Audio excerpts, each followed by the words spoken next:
Good evening, welcome to PCN channel. ఈరోజు మనం infertility మరియు కిడ్నీలకు సంబంధించిన సమస్యల గురించి తెలుసుకుందాం. వీటి లక్షణాలు ఏ విధంగా ఉంటాయి, అలాగే వీటిని ఎటువంటి ట్రీట్మెంట్ అందుబాటులో ఉందా అనేది చెప్పడానికి మనతో పాటు ఉన్నారు మన స్టూడియోలో వైద్య రంగంలో ప్రపంచ రికార్డు పొందిన ప్రముఖ urologist, micro surgical andrologist, kidney transplant surgeon doctor Kambela Sridhar గారు మనతో ఉన్నారు. వారిని అడిగి మరిన్ని విషయాలు తెలుసుకుందాం. నమస్కారం డాక్టర్ గారు. నమస్కారం. ముందుగా చెప్పండి, రోబోటిక్ సర్జరీ అంటే ఏమిటి అసలు? రోబోటిక్ సర్జరీ అనేది అత్యంత ఆధునికమైనటువంటిది, అత్యంత రసవత్తరమైనది. ఎందుకంటే మనిషి పని చేసే అనేక సర్జరీల్లో ఇదే లేటెస్ట్ టెక్నాలజీ చెప్పుకోక తప్పదు. ఎందుకంటే అమెరికాలో 1989లో మొట్టమొదటిసారి ఒక సర్జికల్ రోబోని వాడడం జరిగింది. అసలు మనిషి ఎంతో నైపుణ్యం పొంది సూపర్ స్పెషాలిటీ సర్జరీ ట్రైనింగ్ చేసిన తర్వాత రోబో యొక్క అవసరం ఏంటి, అంటే మానవ మాత్రలు చేయలేనటువంటి పనులు రోబో ఎలా చేయగలుగుతుంది, అసలు రోబో అవసరం ఏంటి, దానిలో ఉన్నటువంటి అడ్వాంటేజెస్ ఏంటి, దీనివల్ల వచ్చేటువంటి పేషెంట్లకు కలిగిన లాభాలు ఏంటి, అవి కూడా చూసుకోవాలి. ఎందుకంటే రోబో అనేది ఒక చెకోస్లోవేకియన్ టర్మ్. దాని అర్థం ఏంటి అంటే వెట్టి చాకరీ చేసే కట్టుబానిస. ఇలాంటి ఒక పరికరం మన చేతిలో అందుబాటులో ఉంటే దాన్ని ఎలా వాడుకోవాలి అనేది మనిషి తన మేధా సంపత్తిని పరిపూర్ణం చేస్తూ రోబో ద్వారా పని చేయించుకోవడం. మనకు కూడా చుట్టుపక్కల చాలామంది పని వాళ్ళు ఉంటారు. ఎవరు ఎంత పని చేయగలరు, వారి మేధాశక్తి ఎంతవరకు ఉంటుంది, దాన్ని బట్టి మనం వినియోగించుకుంటాం. కానీ ఈ సర్జికల్ రోబోకి మేధాశక్తి ఉండదు. అది టోటలీ దాని ఐక్యూ 0, అంటే దానికి మెదడు ఉండదు. కాబట్టి కేవలం మనం చెప్పింది మాత్రమే చేస్తుంది. చెప్పనిది ఏది అది ఆలోచించి సొంతగా పనిచేసే అవకాశాలు లేవు. అయితే మేము ఆల్మోస్ట్ 20 years బ్యాక్ యూరాలజీలో సూపర్ స్పెషల్ ట్రైనింగ్ చేసాం. చక్కగా ఓపెన్ సర్జరీ చేస్తుండేవాళ్ళం. ఆ తర్వాత ల్యాప్రోస్కోపీ వచ్చింది, అంటే కీహోల్ సర్జరీ. పొట్టలో 3-4 రంధ్రాలు వేసి ఎటువంటి ట్యూమర్ అయినా, గడ్డలైనా సరే, స్టోన్స్ అయినా తీసే అవకాశాలు ఉన్నటువంటి ప్రస్తుత తరుణంలో అసలు రోబో యొక్క అవసరం ఎందుకు వచ్చింది, మరి దాని గురించి ఆలోచించిన అక్కర ఎందుకు వచ్చింది, ఇది చాలా ఆశ్చర్యకరమైన విషయం, ఆసక్తికరమైన విషయం.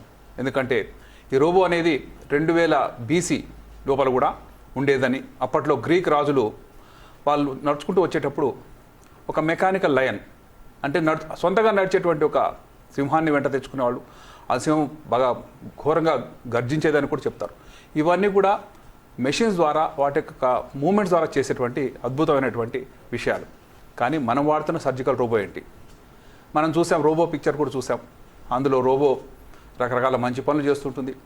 దానిలో కనుక సాఫ్ట్వేర్ కరప్ట్ అవుతే చెడు పనులు కూడా చేస్తుంది.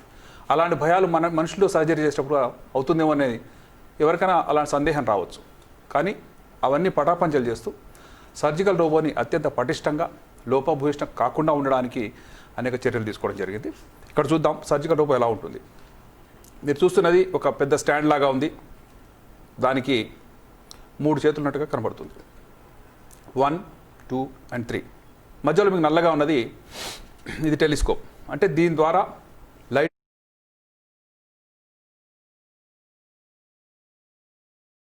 అంటే మనిషి చేసే పనిని రోబో ఎందుకు చేయాలి, మనిషి చేతులు పనికిరావా, మరి ఇంతకాలం చేసుకున్న సర్జరీస్ అన్నీ కూడా అంత ఉపయోగకరమైన కావా అనేది కూడా సందేహం వస్తూనే ఉంటుంది.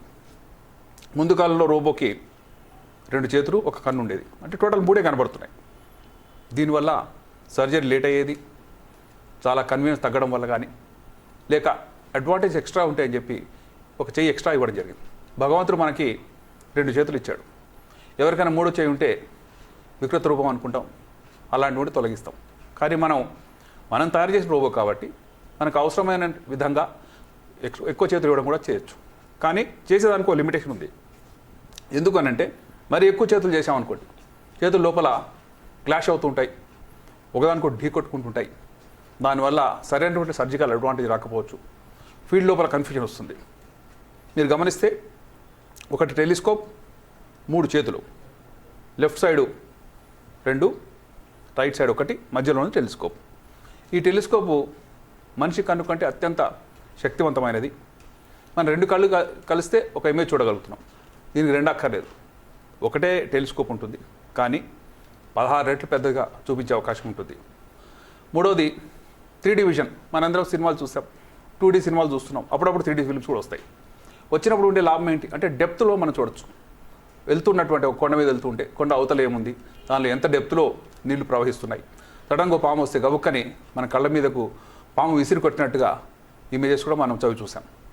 ఇవన్నీ ఏంటి అంటే పొట్టలో ఉన్న డెప్త్ను కనుక తెలుసుకోగలిగితే ఎటువంటి నష్టం లేకుండా స్మూత్గా అక్కడ దాకా వెళ్ళగలగడం, అక్కడ ఎటువంటి గాయం కాకుండా చక్కగా చేయాల్సిన పని చేయగలగడం. దీన్నే సర్జికల్ రోబో లేటెస్ట్ వర్షన్ అంటారు. ఇది XI. ఇక్కడ చూద్దాం.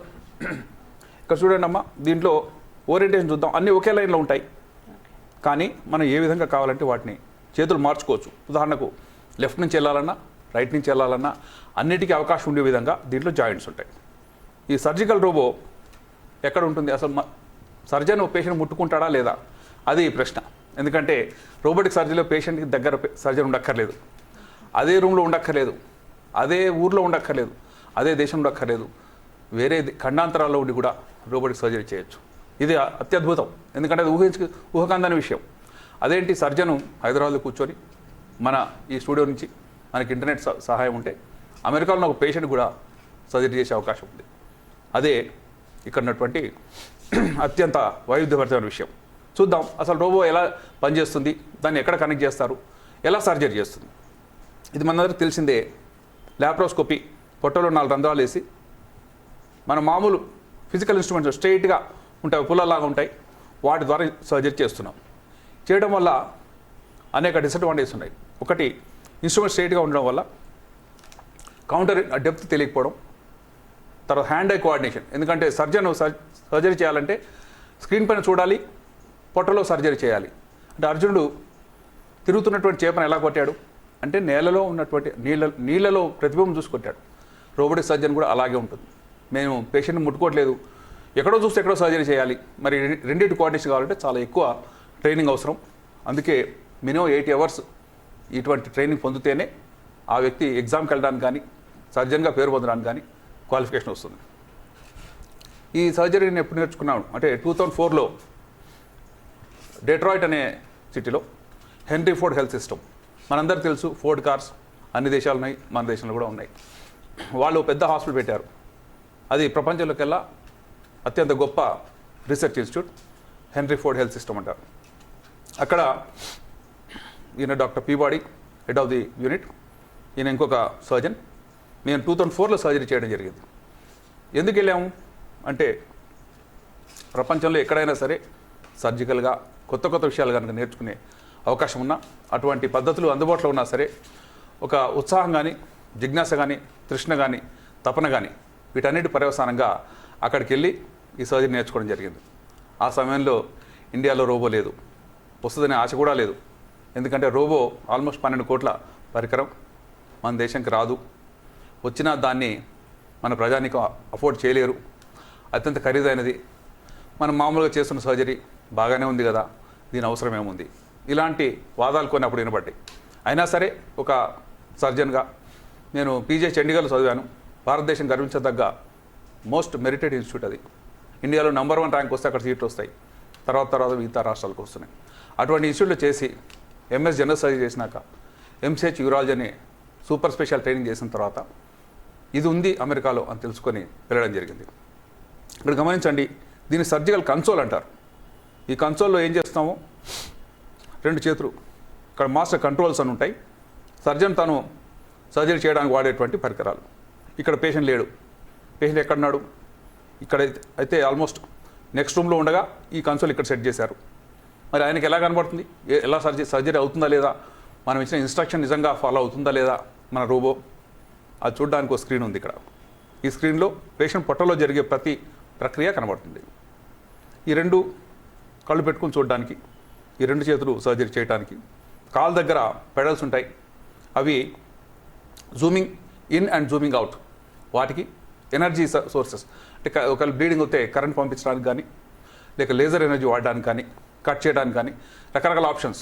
అంటే ఇవన్నీ చూస్తుంటే 10-12 పరికరాలని మనం కంట్రోల్ చేస్తూ ఏం జరుగుతుందో చూస్తూ ఆ యాక్షన్ కనుక రోబో సరిసమానంగా చేసిందంటే అప్పుడు నెక్స్ట్ స్టెప్కి వెళ్దాం. అమెరికాలో వర్టిక్యూటీ యూరాలజీ ఇన్స్టిట్యూట్ అని ఉందండి.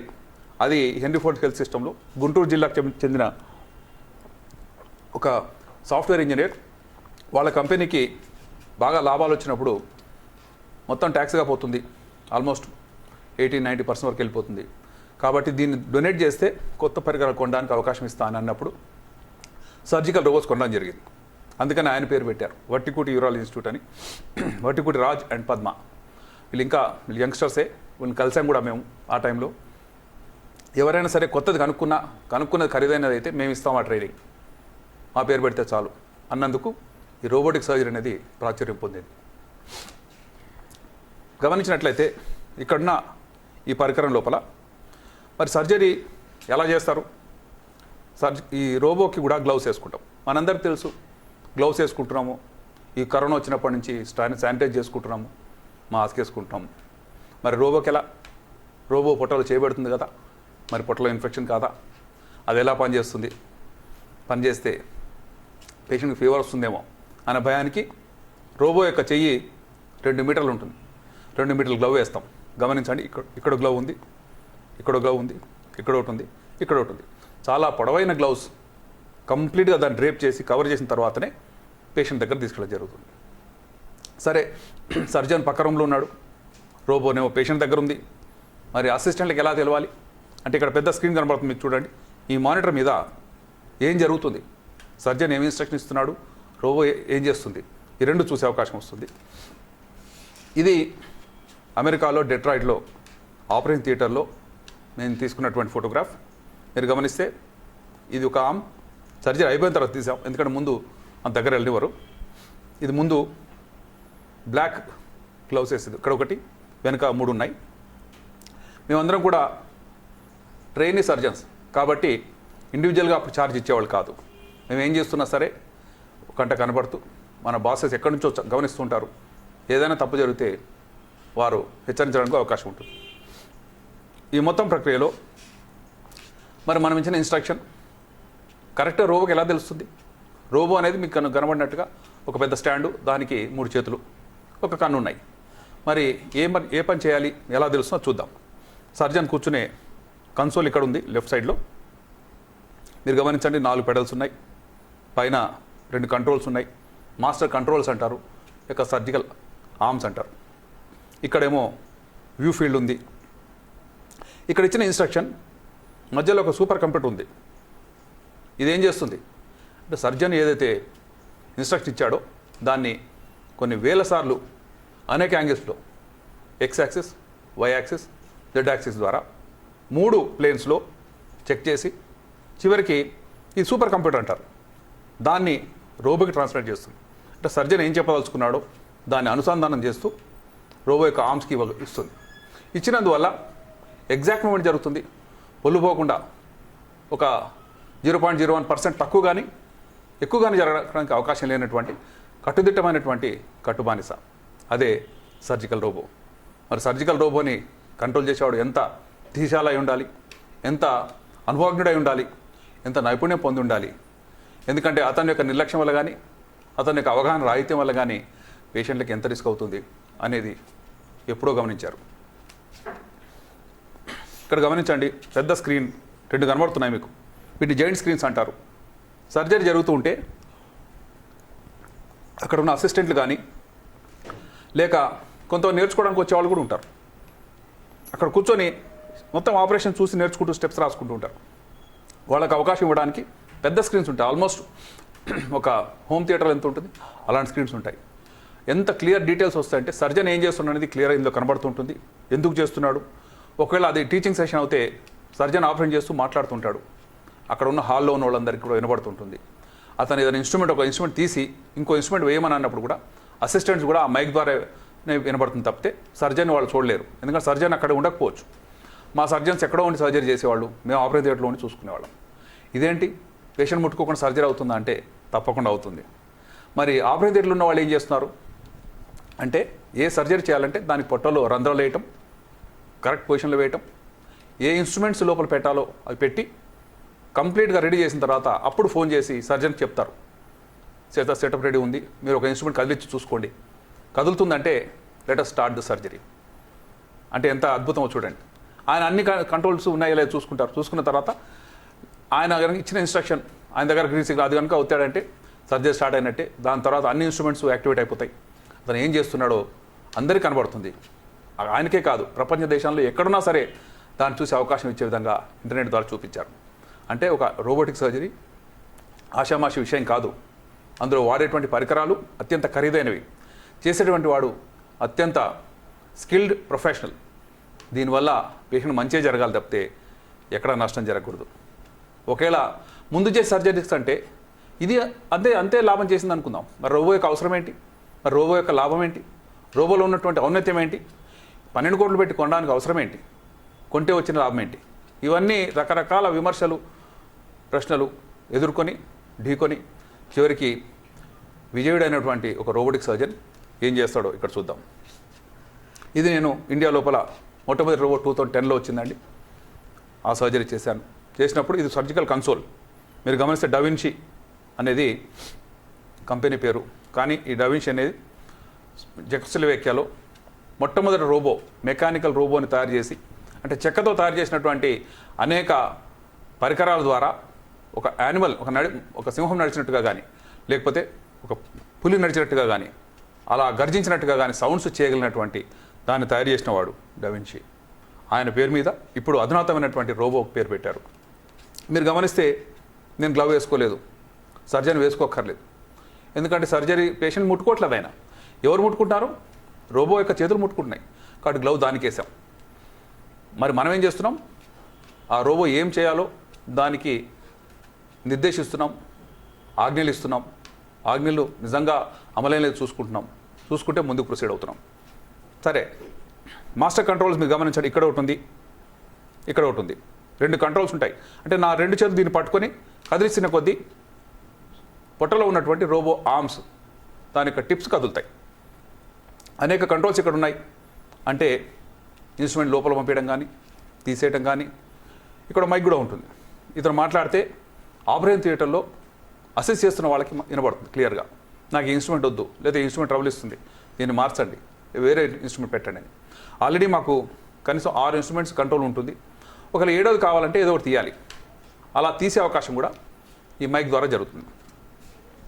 పెడల్స్ ఉన్నాయి కింద. ఆ పెడల్స్ చేతిలో ఉన్నటువంటి మాస్టర్ కంట్రోలర్స్, ఇక్కడ ఉన్నటువంటి స్క్రీను, అందుబాటులో మైకు, ఇవన్నీ కలిసి సర్జన్ని అత్యంత పవర్ఫుల్ పర్సన్గా చేస్తుంటాయి. కానీ అతని చేతికి ఒక చుక్క రక్తం కూడా అంటదు. అదే ఇందులో అద్భుతం. మీరు గమనించండి, భగవంతుడు ఇచ్చినటువంటి చెయ్యి ఎలా ఉంది? మన అన్నం ముద్ద కలుపుకోగలుగుతాం. అరిచేతి వైపే మన ఫింగర్స్ని ముడుచుకోగలుగుతాం. వెనక్కి తిరిగి చూడండి, మన చేతి మణికట్టు వెనక్కి వెళ్ళి ఏమన్నా ముద్ద కలపగలమా? చేయలేం. ఎందుకంటే మనకున్న ఇన్స్ట్రుమెంట్, మనకున్న జాయింట్స్ అలాగే ఉన్నాయి. కానీ సర్జికల్ రోబో అలా కాదు. దాంట్లో ఒక సెంట్రల్ డిస్క్ ఉంటుంది. ఆ డిస్క్ వల్ల అది ముందు కదలగలదు, వెనక్కి కదలగలదు, లెఫ్ట్ రైట్ ఎలా కావాలంటే అట్లా ఒక బొంగర్లాగా తిరిగే అవకాశం ఇస్తుంది. అది మనకి భగవంతుడు అవకాశం ఇవ్వలేదు. అంటే మానవ శరీరంలో ఉన్నటువంటి కొన్ని లోటుపాట్లను అధిగమించే విధంగా రోబో యొక్క ఓరియంటేషన్ కానీ, స్ట్రక్చర్ కానీ మాడిఫికేషన్ జరిగింది. ఒక అద్భుతం. ఎందుకంటే ముందు మనం కట్ చేసాం, వెనక్కి తిరిగి వచ్చి ఇంకోటి కట్ చేస్తున్నాం, లెఫ్ట్కి వచ్చి కట్ చేస్తాం, ఊహకు అందనటువంటి మూమెంట్స్ చేయగలుగుతున్నాం. అవన్నీ రోబో యొక్క సెంట్రల్ డిస్క్ వల్ల మాత్రమే సాధ్యమైనవి. అందుకే రోబో మనిషి చేతి కంటే గొప్పగా చేయగలిగింది. కాబట్టి రోబోటిక్ సర్జరీ ప్రాచుర్యం పొందింది. ఇది గమనించండి, మన చేతిలో జాయింట్స్ ఉన్నాయి, అన్నీ ఒక ముందుకు మాత్రమే మడుచుకోవడానికి మాత్రం వస్తున్నాయి. కానీ ఇక్కడ గమనిస్తే ప్రతి ఫింగర్ దగ్గర డిస్క్ ఉంది. ఎటు కావాలి ఇది రౌండ్గా తిరిగే అవకాశం ఇచ్చాడు. ప్రతి జాయింటు ఒక బొంగరలా తిరగలదు, ఒక స్క్రూ తిప్పినట్టుగా తిరగలదు, ఎటు కావాలంటే మూమెంట్ చేయగలదు. అన్ని మూమెంట్స్ చేయడానికి కంట్రోల్ ఎవరి దగ్గర ఉంది? రోబో దగ్గర లేదు, సర్జన్ దగ్గర ఉంది. అంటే సర్జను ఈ జాయింట్ కదిలించాలా, ఈ జాయింట్ కదిలించాలా, ఇది కదిలించాలా అనేది ఆయన డిసైడ్ చేస్తాడు తప్పితే ఆటోమేటిక్గా ఇవన్నీ ఇచ్చిన ఇన్స్ట్రక్షన్ ప్రకారం జరిగిపోతుంటాయి. అలా జరిగినందువల్లనే సర్జరీ అనేది త్వరగా ముగించే అవకాశం ఉంది. మామూలు చేతులతో చేసిన సర్జరీ 3 గంటలు పడితే దీంతో గంటలో అయిపోతుంది. ఎలా అవుతుంది అంటే మూమెంట్స్ చాలా ఫాస్ట్గా అవుతున్నాయి. సెకండ్, ఈ సర్జరీ చేస్తున్నప్పటి ఫోటోగ్రాఫ్ ఇది నేనే. వీటి గ్లౌస్ వేసాం, 3 చేతులు, ఒక టెలిస్కోప్, చిన్న చిన్న రంధ్రాలు పెట్టి వాటి టిప్స్ లోపల ఉన్నాయి, బయట మాత్రం పెద్ద ఇన్స్ట్రుమెంట్ కనబడుతున్నాయి. ఇవన్నీ బయటే ఉంటాయి. వాటి ద్వారా వెళ్ళినటువంటి ఇన్స్ట్రుమెంట్ ఎప్పుడైతే యాక్టివ్గా పనిచేస్తుందో దానిపైన బ్లూ లైట్ వస్తుంది. ఏదైతే పని చేయట్లేదో అది అక్కడ ఏ లైట్ ఉండదు. కాబట్టి తెలుసుకోవచ్చు ఏ ఆర్మ్ పనిచేస్తుంది, ఏ చేతికి పని చెప్పాం, కరెక్ట్గా చేస్తుందా లేదా. జరిగినటువంటి మూమెంట్ స్క్రీన్ మీద కనబడుతుంది. ఇక్కడ గమనిస్తే రోబో యొక్క చేతులను తీసుకెళ్ళి పొట్టలో ఉండే ఇన్స్ట్రుమెంట్కి మనం అనుసంధానం చేస్తున్నాం, కరెక్ట్గా ఫిక్స్ చేస్తున్నాం. చేసిన తర్వాత అసలు ఎందుకు పొట్టలో ఉన్నటువంటి అవయవాలకి రోబోటిక్ సర్జరీ అవసరం? అన్నిటికీ అవసరమా? మామూలుగా మనం చేస్తున్నటువంటి హర్నియా, హైడ్రోసీలు, ఏదో పొట్టలో అల్సరు, చిన్న చిన్న గడ్డలు, వాటికి కూడా అవసరమా అంటే అవసరం కాకపోవచ్చు. ఎందుకంటే ఏవైతే సులువుగా అవుతున్నాయో వాటికి రోబో అవసరం లేదు. రోబో యొక్క ఉపయోగం ఎప్పుడు ఉంటుంది? అత్యంత కష్టమైన ప్రదేశాల్లో మామూలుగా చేసే సర్జరీలు దాన్ని తీయలేని పక్షంలో, లేక మనిషి క్యాన్సర్తో బాధపడుతున్నప్పుడు తొలి దశలో గుర్తిస్తే సమూలంగా నిర్మూలించే అవకాశం ఉంటే అలాంటి వాటికి రోబో వాడుతున్నారు. యూరాలజీలో మొట్టమొదటి వాడినటువంటి కండిషన్ ప్రాస్టేట్ సర్జరీ. మీరు గమనించండి, ఈ పైన కిడ్నీస్ ఉన్నాయి, ఇది యూరేటర్, ఇది బ్లాడర్, కింద ప్రాస్టేట్ ఉంది. ప్రాస్టేట్ గడ్డ చాలా లోపల ఉంటుందమ్మా, మన పెల్విక్ రింగ్ లోపల ఉంటుంది, ఈజీగా అందదు, ఈజీగా కనబడదు, దాని చుట్టూ రక్తనాళాలు ఉంటాయి, దాన్ని గట్టిగా ముట్టుకుంటే తెగిపోయి బ్లీడింగ్ అవుతుంది. మరి దీనికి కనుక క్యాన్సర్ వస్తే మామూలు ఫింగర్తో చేసే సర్జరీ వల్ల బాగా బ్లడ్ లాస్ అవుతుంది. 2-3 యూనిట్స్ బ్లడ్ ఇచ్చేవాళ్ళం, ట్రాన్స్ఫ్యూజ్ చేసేవాళ్ళం, 6 గంటలు పట్టేది. మరి అలాంటిది ఇప్పుడు చూస్తే గంట 15 నిమిషాల్లో కంప్లీట్ చేయగలుగుతున్నాం. ఎందుకంటే మనం ఏదైతే చేయితో వెళ్ళలేమో అంతకంటే డెప్త్లోకి వెళ్ళే అవకాశం రోబో ఇస్తుంది. రోబో యొక్క చేతి ఫింగర్స్ ఎంత ఉంటాయి? మనందరి ఫింగర్స్ ఆల్మోస్ట్ సేమ్ సైజ్ ఉండి ఉండొచ్చు, కానీ రోబోది ఒక ఫైన్ టిప్, అంటే మనం ఒక చిన్న సైజు పెన్సిల్ టిప్ ఎలా ఉంటుంది అలాంటిదే ఉంటుంది. ఆ టిప్తో మనం వెళ్తున్నాం కాబట్టి సూక్ష్మమైన ప్రదేశాలకు, కష్టమైన ప్రదేశాలకు, ఈజీగా దొరకనటువంటి ప్రదేశాలకు ఆ టైంలో ఇల్యూమినేషన్ అంటే లైటింగ్ ఎక్కువ ఇవ్వడం వల్ల, మ్యాగ్నిఫికేషన్ వల్ల బాగా క్లియర్గా కనబడతాయి. గమనించండి, ప్రాస్టేట్ గడ్డ ఇక్కడ ఉంది, పైన బోన్ ఉంది, పెల్విక్ రింగ్ ఉంది. ఈ బోన్ వెనక వెళ్ళడం చాలా కష్టం. ఓపెన్ సర్జరీలో చాలా కష్టం అయిపోయేది. చాలామంది సర్జరీ వదిలేసేసి కీమోథెరపీ, రేడియోథెరపీ పంపించేవాళ్ళు, ఎందుకంటే డిఫికల్ట్ సర్జరీ. కానీ ఎప్పుడైతే మనం ఒక ఇన్స్ట్రుమెంట్ ద్వారా ఇక్కడ చూడగలిగామో, మ్యాగ్నిఫై చేసి పెద్దదిగా చూడగలిగాము, చాలా డీటెయిల్గా బ్లడ్ ఫ్లోని అరికట్టగలిగాము, ఏది బ్లీడ్ అవుతుంటే దాన్ని వెంటనే లేజర్ ద్వారా క్లోజ్ చేయగలిగాము. అవన్నీ అవకాశాలు ఎవరిచ్చారు? రోబోటిక్ సర్జరీ ఇచ్చింది. సర్జికల్ రోబో యొక్క ఆర్మ్ టిప్స్ ఇచ్చినాయి, వాటి మూమెంట్లో ఉన్నట్టు వెసులుబాటు ఇచ్చింది. తద్వారా సర్జరీ త్వరగా ముగించవచ్చు, బ్లీడింగ్ లేకుండా చేయొచ్చు, మొత్తం ప్రాస్టేట్ని పెకలించి వేయచ్చు. తద్వారా క్యాన్సర్ ఫ్రీ సర్వైవల్, అంటే ఒక క్యాన్సర్ సర్జరీ చేస్తే ఆ మనిషి ఎక్కువ కాలం బతుకుతున్న ఆశతో చేయించుకుంటాడు. అందుకే మేము చేస్తున్నాం. కానీ అలాంటి రిజల్ట్ ఇవ్వలేనటువంటి సందర్భంలో చేయకూడదు. కాబట్టి అర్లీగా దొరికినటువంటి క్యాన్సర్స్కి రోబోటిక్ సర్జరీ ఒక అద్భుతమైనటువంటి పద్ధతి అని చెప్పడంలో ఎటువంటి సందేహం లేదు. గమనించండి, ఇక్కడ ప్రాస్టేట్ గ్లాండ్ ఇది, ఇక్కడ క్యాన్సర్ గడ్డలు ఉన్నాయి. దాని యొక్క ప్లేన్స్లోకి వెళ్ళి కరెక్ట్గా తీసే అవకాశం రోబోటిక్ సర్జరీ మిగతా వాటిలో ఉన్నప్పటికీ కూడా రోబోటిక్ సర్జరీ ద్వారా అత్యంత సులువుగా, అత్యంత వేగంగా, ఎటువంటి డిస్టర్బెన్స్ లేకుండా, మామూలుగా ఓపెన్ సర్జరీ చేస్తే మాకు కనీసం వారం 10 రోజులు పేషెంట్ హాస్పిటల్లో ఉండాల్సి వస్తుంది. ఓ 2-3 మంత్స్ రికవర్ అవుతాడు. ఈ రోబోటిక్ సర్జరీ చేసినాక నెక్స్ట్ డే మార్నింగ్ పేషెంట్ ఆకలితో నాకు ఏదైనా ఇవ్వండి, పాలను తాగుతాను అని అడుగుతుంటాడు. అంటే పొట్టలో ఎటువంటి డిస్టర్బెన్స్ కాలేదు, ఈజీగా రికవర్ అయ్యాడు, బవెల్ మూమెంట్స్ వచ్చేసినాయి, ఆకలి అవుతుంది. 2వ రోజు నుంచి ఇంటికి వెళ్తా అంటుంటాడు, 3వ రోజు నుంచి మామూలు పని చేసుకోవచ్చా అంటుంటాడు. ఇవన్నీ ఎందుకు అంటే చిన్న రంధ్రాల్లోంచి చేసిన పరికరాల ద్వారా అతనికి పెద్దగా పొట్టలో ఎటువంటి మార్పులు చేర్పులు లేకుండా చేసినటువంటి ఈ సర్జరీ ద్వారా మంచి యూరినరీ కంట్రోల్ ఉంటుంది. ఇక్కడ బ్లాడర్ ఉందండి, బ్లాడర్ పైన ఇక్కడ నెక్ అంటారు, ఇది యూరిన్ కంట్రోల్కి సంబంధించింది. ప్రాస్టేట్ గడ్డ తీస్తే ఓపెన్ సర్జరీ ద్వారా చేస్తే ఇది కొంచెం వీక్ అయ్యి యూరిన్ లీక్ అయ్యేది. కానీ రోబో ద్వారా చేసిన వాళ్ళకి లీక్ అనేది చాలా అరుదు. ఒకవేళ ఉంటే త్వరగా రికవర్ అయ్యి కంట్రోల్ వచ్చేస్తుంది. నార్మల్ దాంపత్య జీవితంలో కూడా ఎంటర్ అయ్యే అవకాశం ఉంటుంది. ఇవన్నీ ఒక ప్రాస్టేట్ క్యాన్సర్ సర్జరీ ద్వారా అవుతున్నాయి, అది రోబో ద్వారా అవుతున్నాయి అని తెలుసుకున్న తర్వాత ప్రపంచవ్యాప్తంగా అన్ని దేశాల్లో పేషెంట్స్ అమెరికాకి రావడం మొదలుపెట్టారు. మేము ఉన్న ఆ రోజుల్లో చూసాం, ఆస్ట్రేలియా నుంచి, లండన్ నుంచి, లేక అమెరికా నుంచి, ఇండియా నుంచి, అన్ని ప్రదేశాల నుంచి వచ్చే. ఎందుకంటే మంచి ప్రాణం మీద తీపి, ఎటువంటి ఖర్చైనా పర్లేదు, నేను బతకాలనే ఆశ. అది ధనికులైన వాళ్ళు వాడుకోవచ్చు, కానీ వీటిని ఒక సామాన్య మానవుడికి అందుబాటులో తేవాలి అనే ఒక తృష్ణతోటే మేము వచ్చిన తర్వాత గవర్నమెంట్స్కి మేము రికమెండ్ చేయడం జరిగింది. మా యొక్క కృషి ఫలించి 2010లో రోబో వచ్చింది. ఇంకొక అడ్వాంటేజ్ ఉంది, ప్రాస్టేట్ గడ్డను తొలగించేటప్పుడు ఇక్కడ గమనించండి, నరాలు కొన్ని కనబడుతున్నాయి. ఇవన్నీ కూడా యూరిన్ కంట్రోల్ చేసేటువంటి ఇవి నర్వ్స్, అదేవిధంగా పొటెన్సీకి సంబంధించినవి. ఇవి కనుక డ్యామేజ్ కాకుండా ఉంటే ఆల్మోస్ట్ ఆ సర్జరీ తర్వాత కూడా అన్ని ఫంక్షన్స్ బాగుంటాయి. ఏ మనిషి అయినా ఎందుకు బ్రతుకుండాలి?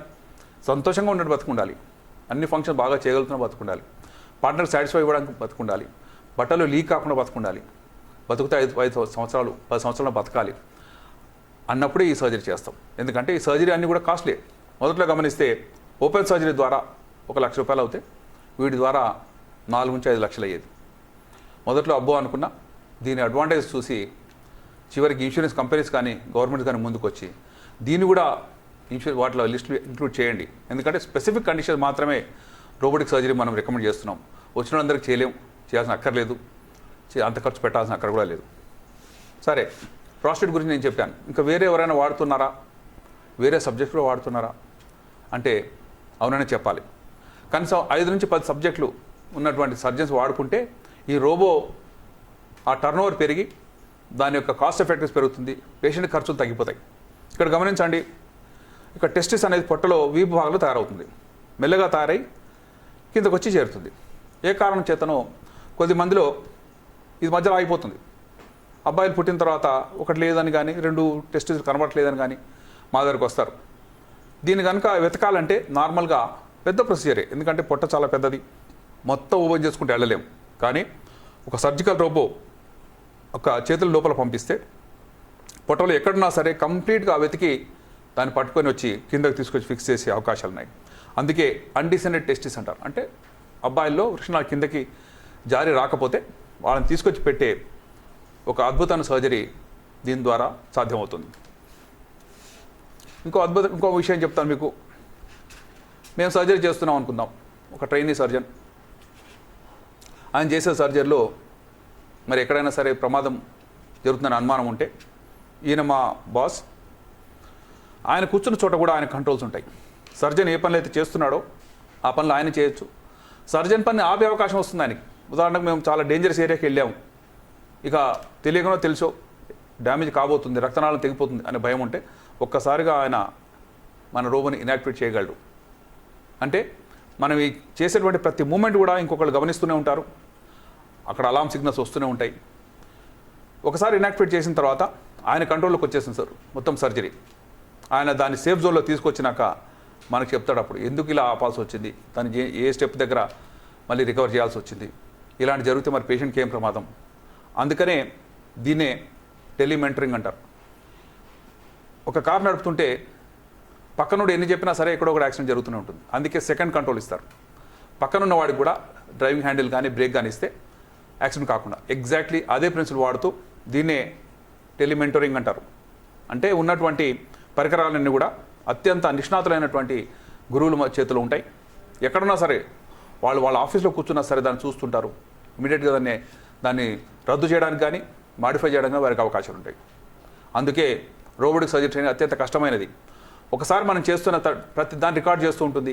సాయంత్రం అయ్యేటప్పటికి మళ్ళీ దాని రిపోర్ట్ ఇచ్చేస్తారు. ఈ మూమెంట్ దగ్గర మీ చేతులు అంత ఫ్రీగా పనిచేయలేదు, లేక మీరు చేయవలసినటువంటి ఆ ఏరియాకి వెళ్లకుండా ఉండాల్సిందని చెప్పి. ఇంకో అడ్వాంటేజ్ ఏంటి, మామూలుగా ఒక ల్యాప్రోస్కోపీ కానీ కీహోల్ సర్జరీ చేస్తే చేతిలో కొద్దిగా వణుకొస్తుంది. మీరు గమనిస్తే సర్జన్స్ వయసు పెరిగిన కొద్దీ ఇంకా ఆయన పైన అయిపోయిందిలే, ఆయన చేతులు వణుకుతున్నాయి, ఇంకా సర్జరీ మానేశాడు, 70 సంవత్సరాలు దాటిందంట అని. అలాంటివన్నిటిని కూడా పటాపంచలు చేస్తూ సర్జికల్ రోబో అనేది ఆ వ్యక్తి యొక్క వణుకుని మొటమాయం చేస్తూ క్లీన్ మూమెంట్స్ ఇస్తుంది. కాబట్టి కొంత ఎల్డర్లీ సర్జన్స్ కూడా చేయొచ్చు, ఎక్స్పీరియన్స్డ్ సర్జన్స్ కూడా, ముసలి వాళ్ళు కూడా నేర్చుకునే అవకాశాలు ఉన్నాయి. అసలు ఈ ప్రొసీజర్ అంతా ఎందుకు వచ్చింది అది చూద్దాం. మనకు తెలుసు, చంద్రమండలం మీద మనిషి వెళ్ళాడు, ఇంత మట్టి తీసుకురాగలిగాడు. మనిషి లేనటువంటి ప్రయోగాలు కూడా జరిగినాయి. అక్కడ మట్టి అటు ఏం తెచ్చింది, ఎవరు తీసుకొచ్చారు, ఎవరు దాన్ని చేయబెట్టారు అంటే అక్కడ ఒక రోబోని పంపించారు. ఆ రోబో మనం చెప్పిన ఇన్స్ట్రక్షన్ ప్రకారం ఎక్కడికి వెళ్ళాలో అక్కడ దిగి మట్టి తీసుకుంది, మళ్ళీ ఎక్కి అదే అంతరిక్ష నౌకలో కూర్చుంది, తిరిగి వచ్చింది.